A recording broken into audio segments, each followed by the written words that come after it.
first thing that you hear one of the students say to the crowd is, "Who here wouldn't give an obscenity if you'd been aborted?" What kind of things was she reporting about school? Everything that you're hearing, nationwide, multiplied by 10. The fights are so horrible. Kids are literally being picked up by ambulances. There is definitely a culture of cover-ups.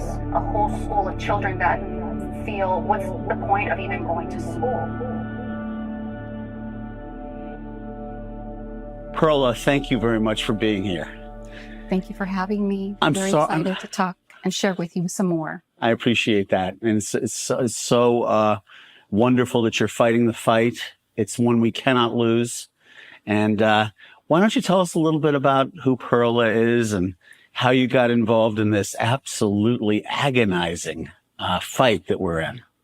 Well, schools in particular are supposed to be safe havens for our children.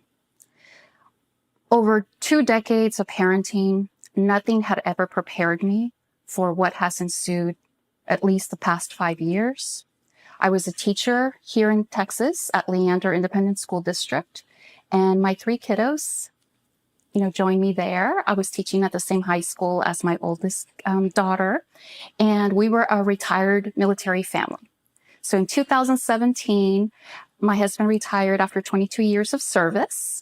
And I met him while we were both serving in the United States Air Force, and just no regrets. What a beautiful life that we had. And at the same time, looking back, I feel that we were living in our secure little military bubble. I decided to take my education further and earned 3 master's degrees in education. One of them is in Spanish literature. And I just wanted nothing more than to continue working with children. I also served as a library technician for the Department of Defense libraries. And so all I know is, loving on kids, being a nurturing educator, and just being that supportive mentor that so many of our kids need and just come to expect. And most importantly, the parents. Those are the expectations that they have. And speaking as a mom of 3 children, there's no way that I would ever think of sending my kids to school and come to find out I'd been sending them, basically to the wolves. So it's been a tough journey, but I've learned a lot. And I am just always saddened to hear about the atrocities that are happening in the schools that ultimately lead to our children's depression, the trauma, and unfortunately, thoughts of ending one's life. In Leander ISD at Tom Glen High School, things have gotten so bad that in the middle of the day during school hours, there's just protests. There was one in particular when Roe versus Wade was, headed up to the Supreme Court, and the school, the campus and the district gave the students posters so they can draw on them, amplifiers, speakers, microphones, and the young ladies and others that wanted to join were outside, with all their backpacks lined up around noon. And it was all approved, actually enabled. And the first thing that you hear one of the students say to the crowd or ask the crowd is, "Who here wouldn't give a, obscenity if you'd been aborted?" And you just hear all these young ladies just clapping and hollering and waving their just posters. It's something that I just cannot imagine we have arrived to. And I've just had to put my teaching career on hold so that I can not only stand up for my own children, but here in the state of Texas for over, 5.5 million public school students. Well, first of all, thank you so much for your family's service. That's impressive. It's also impressive that you went and earned 3 master's degrees. Are your kiddos still in public schools in Leander? I have one child left in public school. She will be graduating in May. So we've survived. Yes. But I did take her out this particular year as a senior. So imagine that. Imagine having to be pulled out or wanting to be pulled out from all of your friends, an area that you've come to know since you were in 6th grade, middle school when she arrived. But it's been the best thing that's happened because she's no longer there. What kind of things was she reporting about school? Well,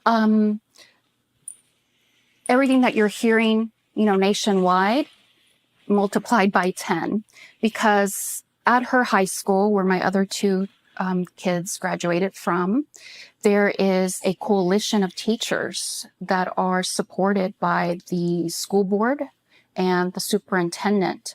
And so we've had instances where the fights are so horrible. Kids are literally being picked up by ambulances. They are meeting in the bathrooms and just hurting each other so badly. There is one fight that lasted a good 7 minutes or so during the lunch hour in the union, where they all sit down and have lunch. And not one administrator or teacher was around for that entire time period. And it ended up being a 19-year-old student beating up on a 16-year-old female.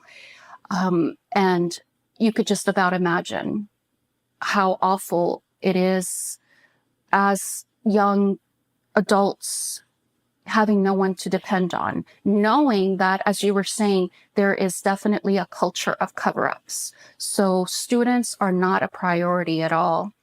When I was so thankful that my daughter, I took her out of the district, so we had to go and rent an apartment about an hour away because the district is so large, is over 200 square miles. So these are very powerful entities. Some of these school districts have a lot of funding.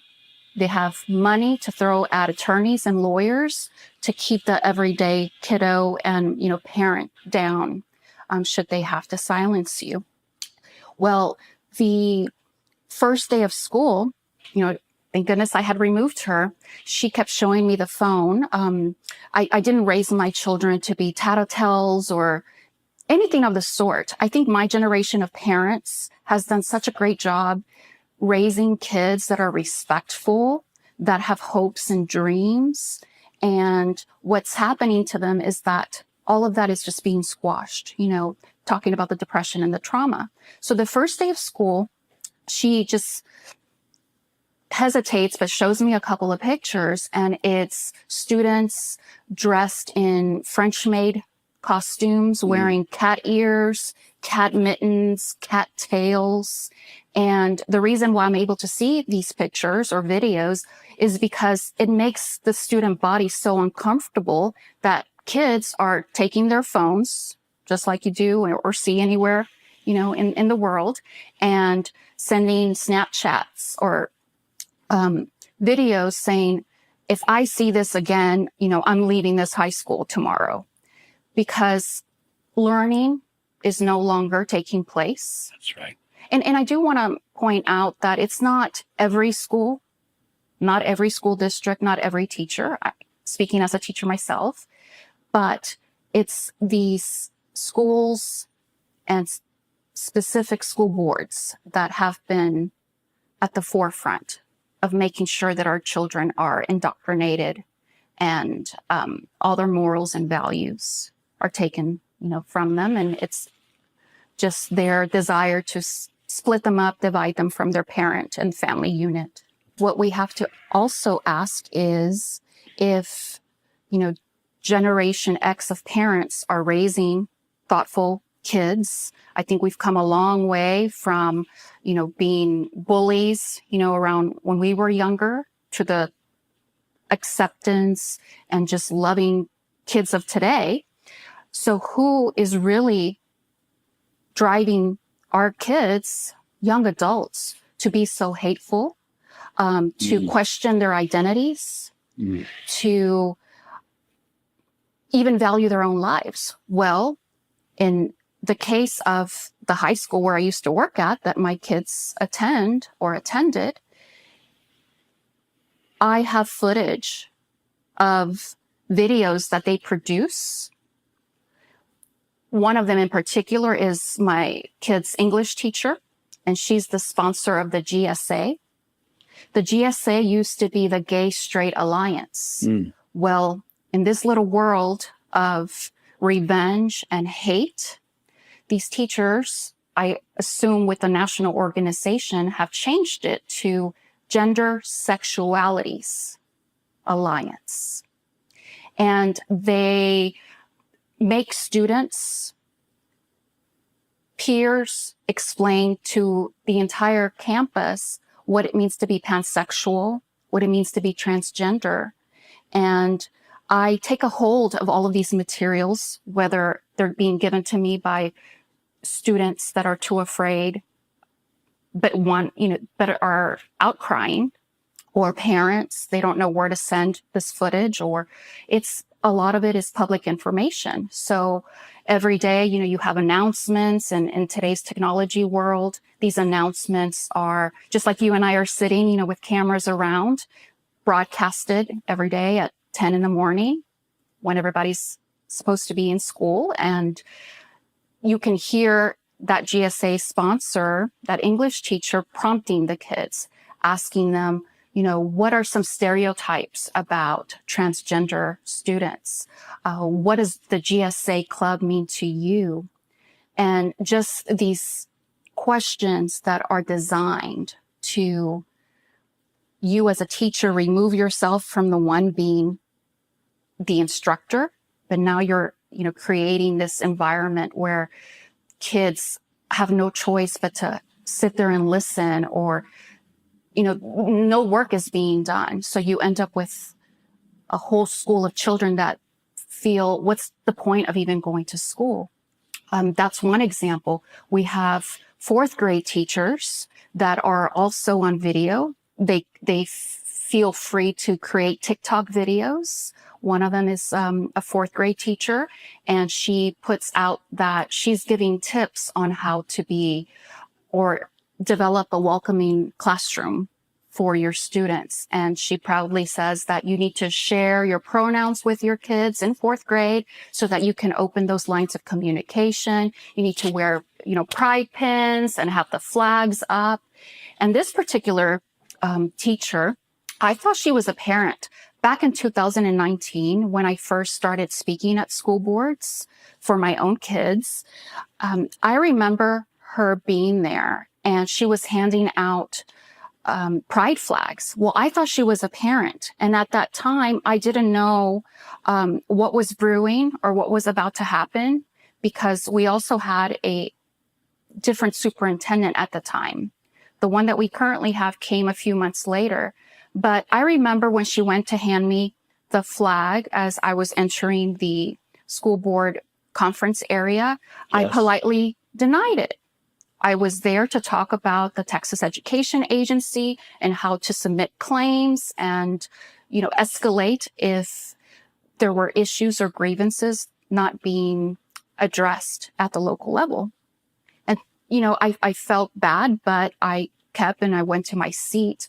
Well, she ended up coming to sit right next to me. And at that point, she offered it again. And I felt like, well, I was a teacher currently in Leander, and I took it. I thought, oh, well, this mom must be going through a lot. I'm a teacher.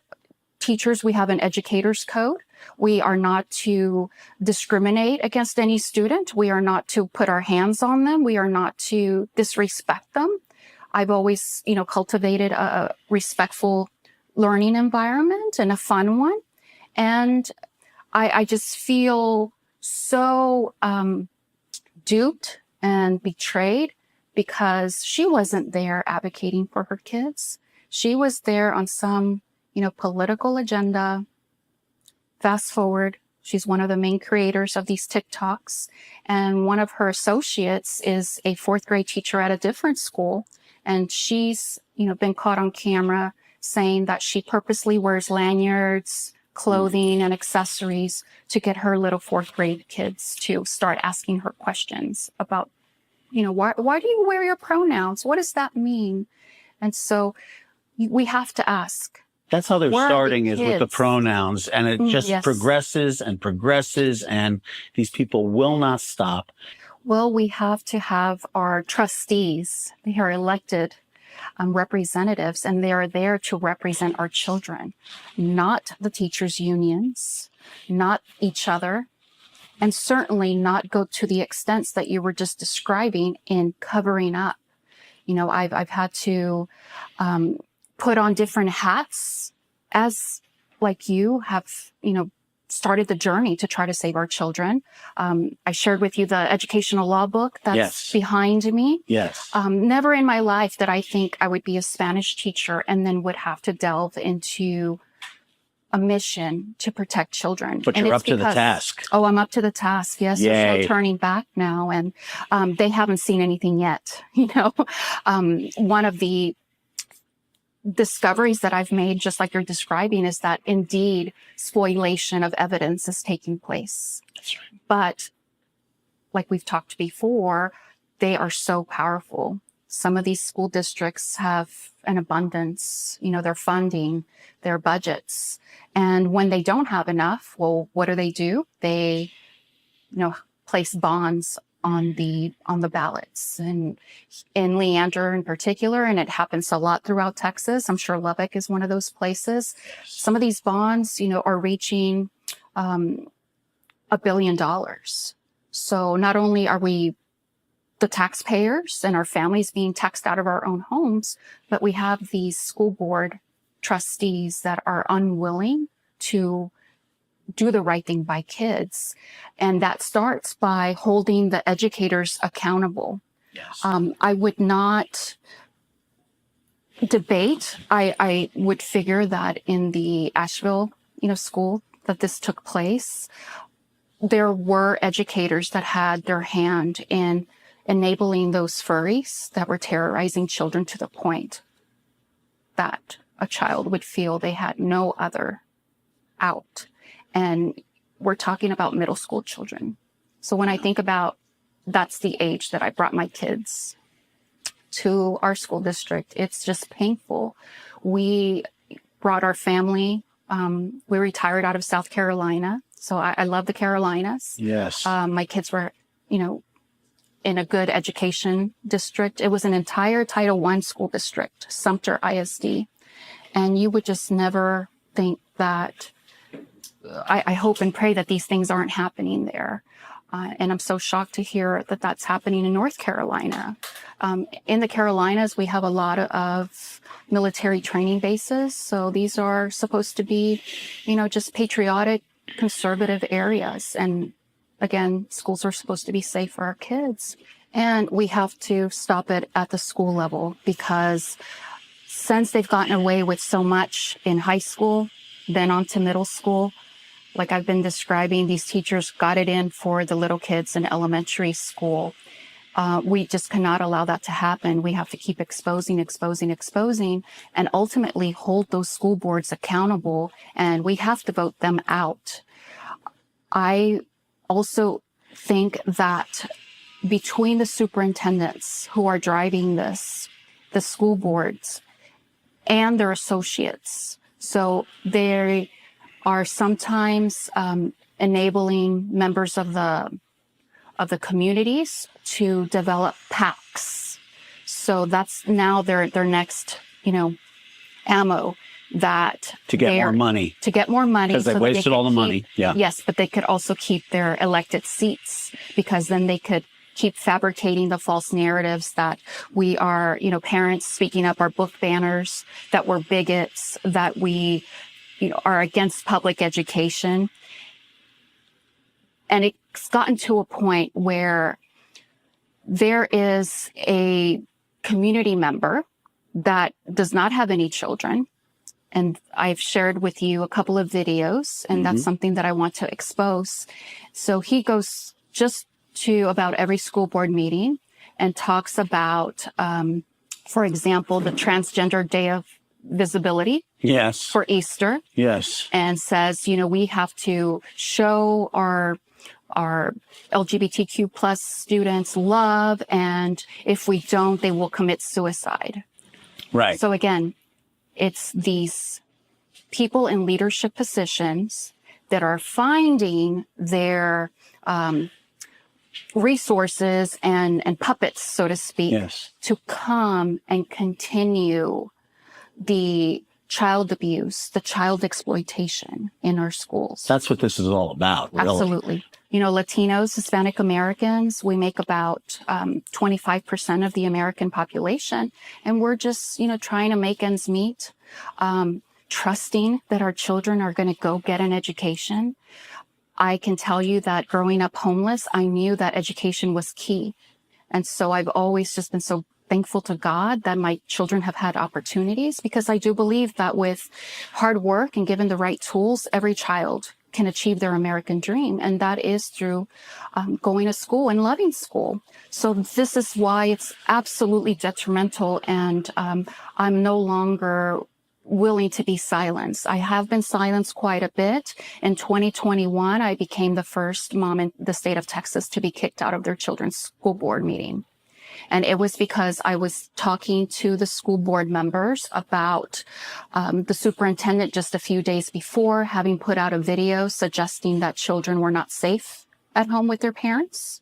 And, you know, he's proudly wearing his mask, even just him in the camera. Yeah. And then virtue goes, signaling to the yes, end. absolutely. Defying the executive order that the governor of the state of Texas had placed, you know, not making masks mandated in public schools, and they show off, right? So the video then spans into him entering a classroom, and he's there in his masks, standing in the back of the classroom, and the video scans the teacher, students, you know, the back of the heads of the students, and on the whiteboard, when you really look at it and zoom in, it's asking the kids, you know, their names, their pronouns. And at that point, I had already put out for my own children opt-out letters through the Pacific Justice Institute. You are not to, you know, give my children surveys, and absolutely And they no. defied that, didn't they? Yes. Yeah, yes. they know no law. The rule of law doesn't exist. No, with these children people. are not a priority. They will harm our kids until we put a stop to it. And then right below the whiteboard, so this is in the same shot of the video, is a big Black Lives Matter. So I was explaining to the school board that we should not, you know, be using our children as political pawns. You're causing them trauma. Teachers are not trained or licensed psychologists, so they cannot be practicing in their classroom. And yes, the buzzard rang, but I was in such an emotional state that I just kept speaking, because at this point, they were changing all the rules. They had now stuck us all in a corner so that you couldn't see all the audience, you know, holding up posters asking the school board members to resign. They want just to confine and silence us, basically. That's right. And we had just gone through the COVID closures, so they hadn't been allowing us to go in. They would purposely spread out the chairs so that only a few of us could be in that giant conference room at a time. And they did not kick me out when the board president called a recess and they all walked out. It wasn't until I took about 4 steps and faced the audience, and I started saying the words, I don't have a legal background. And then all of a sudden the SRO, the resource officer, came at me. And he called the police over. I looked and I asked the police, you know, please don't put your hands on me. But the SRO sure did. And they told me I had to leave. So it's those things, especially being a military veteran, that has caused, you know, a lot of just pain and suffering, but it has made me stronger. And so at some point, when the grievances weren't working either, the superintendent was hiring the top law firms. You might hear about those, Walsh and Gallegos. To me, it would be unrealistic to think that we can make a change, you know, within 4 years from now. And I don't think that we should, you know, let them crash and burn, because as with most tragedies around the world, it's the children that are the victims. Yes. So we have to eradicate those groomers, those superintendents that it's documented. They are running on an agenda. Why can't we just get rid of them? I can tell you that the reason why I've never been arrested, most likely, or sued, because I've paid attorneys. You know, there's been times where I can't do this alone, you know, and I have a lot of support, of course. Moms for America has been great, and all our parent groups, our senators and our state representatives that are willing to back up our children. But I feel that it's so documented who these people are, how they have violated their educator, you know, licenses. It just simply cannot continue. We, you know, speaking of the hate, we had one school counselor at one of the middle schools after a school board meeting call all Catholics bigots. The book banners, especially the Catholics. Yeah. So we can't let things crash and burn, because this is a literal push to bring Satan into the lives of children, of our young people. It's a push to dumb everyone down. It's a push to, you know, evolve us into Marxism and communist rule. So we can't just dismantle it all, because here in Texas, overall, there's over 7 million children. So where are they going to go? You know, where is the single mom that has no choice, that can't drive a long distance, maybe doesn't even have a car? She's going to only be relying on that public school. She's only going to have that option. I also feel that the state of Texas has not done a good enough job. The reason why we could not pass the ESAs, HB 100, this past session, is because there's no trust. I don't know of any parent or any educator personally that had a seat at the table. Let's discuss what is a good measurement, what is a good option. I myself, you know, went to the House Public Education Committee with the state representatives, the senators, brought information from Dr. Parker in the state of South Carolina, where ESAs, you know, have been moving along, brought them information, maybe what not to do when it comes to Arizona. I brought them information from Florida, but there's no one there that will actually maybe look at what you're saying or provide you that audience and that input that is needed. So we just, at the same time, need more teachers serving as senators and state representatives. I have decided, when things haven't worked out at the local level, you know, dealing with corrupt, malfeasant superintendents and school boards, well then, if I have to run for office, that's what I'll do. I ran for state representative once I found out that I was redistricted into a new area, so there was no incumbent running. And I ran against 3 other individuals. I didn't know them, but I felt compelled that that's what God needed me to do at the time. And I feel that it was my mission to have them understand my children's story and why I was, you know, their opponent, essentially. And that indeed happened. You know, I developed a good relationship with all of them. And a few months later, I didn't know this at the time, but we also, my family's, you know, dwelling where we live, got redistricted out of the State Board of Education District 10 into District 5. District 5 is led by a State Board of Education member who is a Democrat, and she is a professor at Texas State University. I hear that one of the courses she teaches is transgender cinema. And she also has 3 books that she's authored for sale on Amazon, and they have to do with all of, you know, the. So that's no accident. You were redistricted out of the place you were trying to change. And the gentleman that my family and I voted to be that Democrat's opponent, he passed away shortly after the primary from a heart attack. Huh. So the Republican Party of Texas had to have a special election, and I went up against 3 other gentlemen. By now, everyone had come to know me as an education leader, and I was the one elected as the GOP nominee for the State Board of Education in 2022. But that happened on August 6th, and the election was very, first few days of November. So my campaign was only 3 months long.